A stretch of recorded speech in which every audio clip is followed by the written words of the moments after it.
Assalamualaikum warahmatullahi wabarakatuh. Kami dari kelompok 3 ingin mempresentasikan hasil diskusi kami mengenai SKNBI atau Sistem Clearing Nasional Bank Indonesia. Sebelum memulai presentasi, izinkan kami untuk memperkenalkan diri. Perkenalkan, nama saya Rizkita Dwi, absen 18. Perkenalkan, nama saya Fetina Cahyani Renata, absen 14. Perkenalkan, nama saya Farhanisa Pratama, absen 8. Materi yang akan kami bahas yaitu ada pengertian SKNBI, yang kedua ada syarat SKNBI, dan yang terakhir ada prosedur SKNBI. Baik, di sini saya akan membacakan materi tentang pengertian dari SKNBI. Menurut Suwandi, tahun 2022, SKNBI merupakan sarana yang digunakan oleh Bank Indonesia untuk menyelenggarakan layanan transfer dana dan clearing secara terjadwal.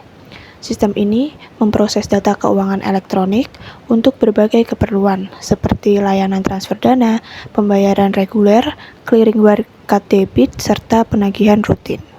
Selanjutnya ada layanan utama SKNBI, itu ada 4.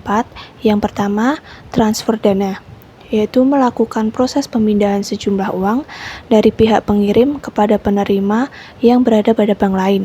Yang kedua, ada pembayaran reguler, yaitu mengelola transaksi pengiriman dana yang berasal dari satu atau lebih pihak pengirim kepada satu atau lebih pihak penerima secara terjadwal. Dan yang ketiga, ada clearing warkat debit, yaitu menangani proses penagihan dana yang disertai dokumen fisik seperti cek maupun biliet giro untuk diproses antar bank. Dan yang terakhir ada penagihan reguler, yaitu mengurus proses penagihan dana yang dilakukan dari satu pihak pengirim kepada beberapa pihak penerima dalam satu rangkaian transaksi. Selanjutnya, saya akan membacakan tujuan dan manfaat dari SKNBI. Yang pertama ada tujuan SKNBI, yaitu penerapan SKNBI dalam proses clearing di Indonesia bertujuan untuk mempertinggi efisiensi layanan pembayaran retail sekaligus memastikan penerapan prinsip-prinsip manajemen risiko dalam setiap penyelenggaraan clearing.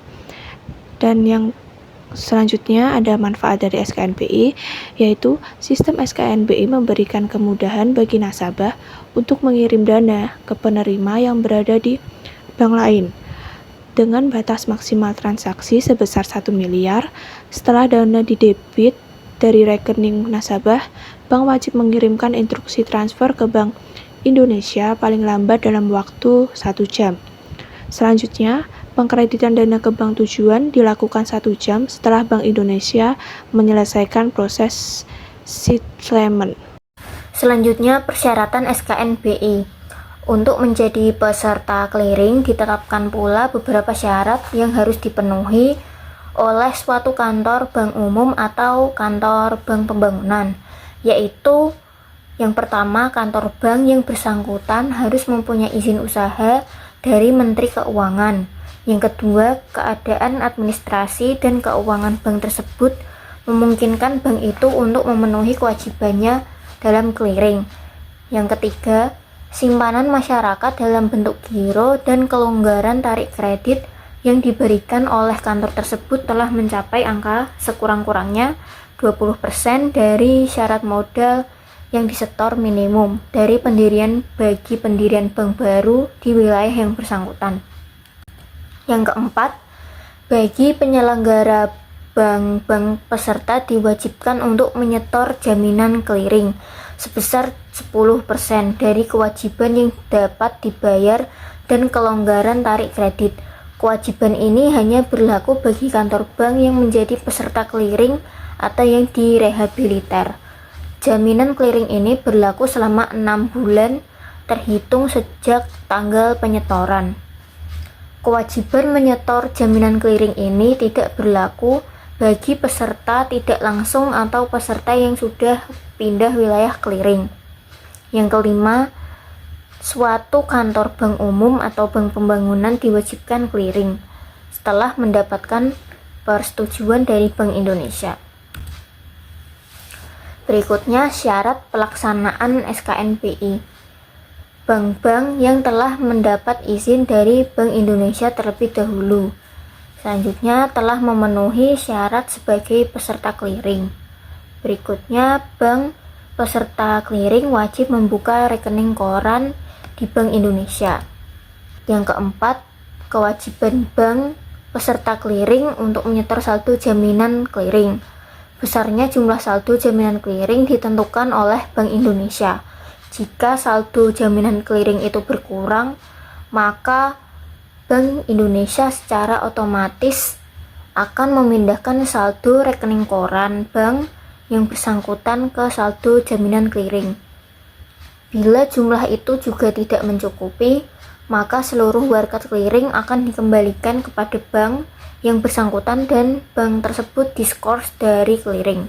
Yang terakhir, bank yang tidak tercatat sebagai peserta clearing dapat ikut serta sebagai peserta clearing tidak langsung melalui cara pengikutsertaannya dengan bank lain yang sudah tercatat menjadi peserta clearing. Selanjutnya, prosedur pendaftaran dan kepesertaan. Bank atau lembaga keuangan yang ingin menjadi peserta harus mendaftar ke BI sesuai pedoman kepesertaan SKNBI. Penjelasannya, peserta artinya bank atau lembaga yang diizinkan yang bisa mengirim atau terima data ke SKNBI agar sistem bisa berjalan nasional. Seluruh bank peserta harus terhubung. Catatannya, untuk tugas, pastikan bank peserta memenuhi persyaratan likuiditas sistem TI serta mengikuti regulasi BI. Pengiriman instruksi atau data keuangan elektronik atau DKE atau warkat. Untuk layanan transfer dana, pembayaran reguler dan penagihan reguler, peserta mengirim data ke BI berupa DKE data elektronik antar peserta. Untuk clearing, warkat debit, warkat fisik, cek biliet giro, warkat debit lainnya disertakan dalam proses clearing. Penjelasan, bank pengirim memproses transaksi nasabahnya, misalnya transfer antar bank, mencatat instruksi ke SKNBI. BI menerima data atau DKE dan atau warkat untuk diproses. Selanjutnya ada pertukaran atau proses clearing oleh BI. BI sebagai penyelenggara mengelola sistem pertukaran DKE atau warkat antar peserta serta perhitungan antar bank. Penjelasannya, setelah data diterima, BI melakukan matching netting jika diperlukan dan menghitung posisi antar bank peserta, siapa debit, siapa kredit. Resiko sistem atau resiko kredit likuiditas dikendalikan melalui persyaratan per-funding atau mekanisme lain. Catatan, ya, ini bagian vital untuk tugas tentang lalu lintas pembayaran karena menunjukkan aliran antar bank dan bagaimana kewajiban antar bank diselesaikan. Kemudian settlement atau penyelesaian akhir, BI menetapkan waktu window untuk settlement penyelesaian dan peserta harus memenuhi kewajiban mereka sebagai contoh untuk layanan transfer dana dan pembayaran reguler. Terdapat sejumlah window statement selama hari kerja. Penjelasannya, statement berarti BI mendebit rekening bank pengirim dan mengkredit rekening bank penerima melalui rekening peserta di BI atau clearing antar bank. Setelah statement, transaksi dianggap selesai secara sistematik. Catatannya, dalam tugas bisa disebut someday statement dan bagaimana resiko sistem diminimalkan melalui waktu statement yang jelas. Kemudian ada pengembalian atau penolakan untuk clearing warkat debit. Jika warkat debit ditolak, misalnya cek kosong, biliet giro tidak cukup saldo, maka ada proses pengembalian warkat debit pengembalian. Penjelasannya, bank tertagih yang gagal memenuhi kewajiban warkat tadi akan dikenakan akibat transaksi ditolak atau pengembalian dicatat. Bank pengirim memberitahu nasabah. Ini bagian dari manajemen resiko sistem clearing. Catatannya dalam tugas penting dijelaskan bahwa walaupun peserta bank sudah pendaftaran, jika nasabahnya atau rekeningnya tidak memadai, maka warkat akan ditolak dan aliran dana terganggu. Dan ada lagi terakhir, rekonsiliasi dan pelaporan. Bank peserta harus melakukan rekonsiliasi data transaksi dengan BI dan menyediakan data statistik clearing sesuai metode BI. Penjelasannya, proses ini memastikan bahwa semua transaksi tercatat, saldo antar bank sesuai, dan ada transparansi. Statistik ini juga digunakan BI untuk mengawasi kinerja sistem dan risiko. Catatan untuk tugas akhir bisa dijelaskan bahwa monitoring dan pengawasan sistem seperti SKNPI penting untuk keandalan sistem pembayaran nasional. Sekian presentasi dari kami, kurang lebihnya mohon maaf. Wassalamualaikum warahmatullahi wabarakatuh.